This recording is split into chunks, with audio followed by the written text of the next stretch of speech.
आसमान में छोटे छोटे बादलों का झुंड तैर रहा था। उनमें से एक था छोटा सा बादल, जिसका नाम था गुड्डू। गुड्डू बहुत शरारती था और हमेशा मस्ती करता रहता था। एक दिन गुड्डू ने देखा कि बड़े बादल खेतों और नदियों पर पानी बरसा रहे हैं। गुड्डू ने सोचा, ये काम कितना बोरिंग है, मैं क्यों पानी बरसाऊं? और वह खेलने के लिए इधर उधर उड़ने लगा। लेकिन धीरे धीरे उसने देखा कि खेत सूखने लगे और लोग परेशान होने लगे। गुड्डू को समझ आया कि उसका भी एक खास काम है। उसने अपनी सारी ताकत लगाई और खूब बारिश कर दी। किसान खुशी से झूम उठे और खेत हरे भरे हो गए। गुड्डू को अब एहसास हुआ कि जिम्मेदारी निभाना भी एक तरह की खुशी है। उसने खुशी खुशी अपना काम करना शुरू कर दिया।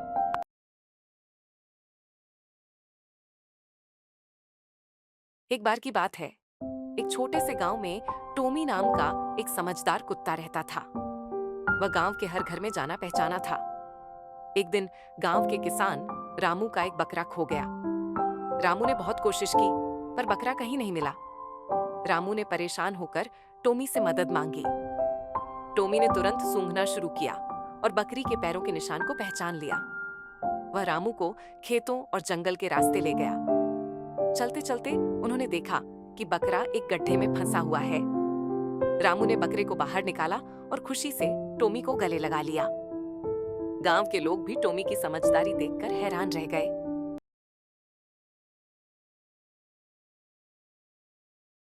एक छोटे से गांव में अर्जुन नाम का एक लड़का रहता था।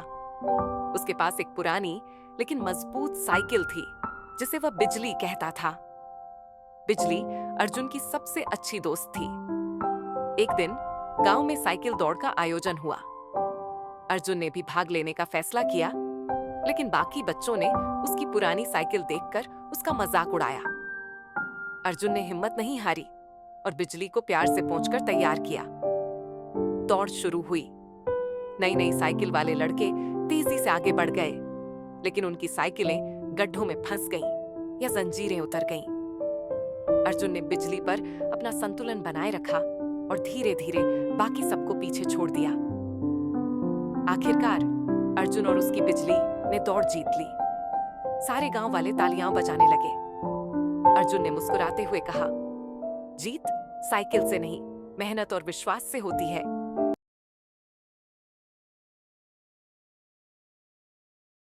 एक बार की बात है, एक छोटे से गांव में नीलू नाम की एक लड़की रहती थी। नीलू को पानीपुरी खाने का बहुत शौक था। एक दिन गांव में एक नया पानीपुरी वाला आया। उसका ठेला सबसे अलग था, साफ सुथरा और पानी के लिए 4 अलग अलग फ्लेवर। नीलू ने ठेले के पास जाकर कहा, भैया सबसे खट्टा पानी देना। पानीपुरी वाले ने मुस्कुराते हुए कहा, पहले ये सुनो, मेरी पानीपुरी में एक जादू है।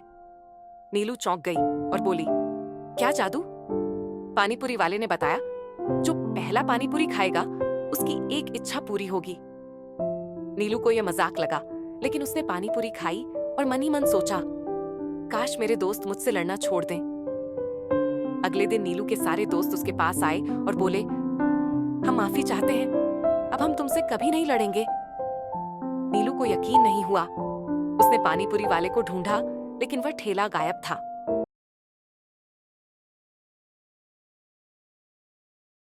गांव की एक लड़की सीमा के पास एक सुंदर हेयर पिन था।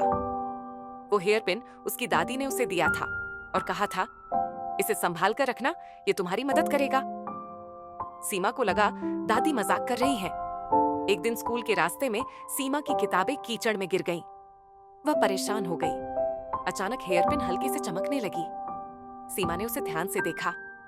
हेयर पिन ने धीरे धीरे जादुई ढंग से किताबों को साफ और सूखा कर दिया।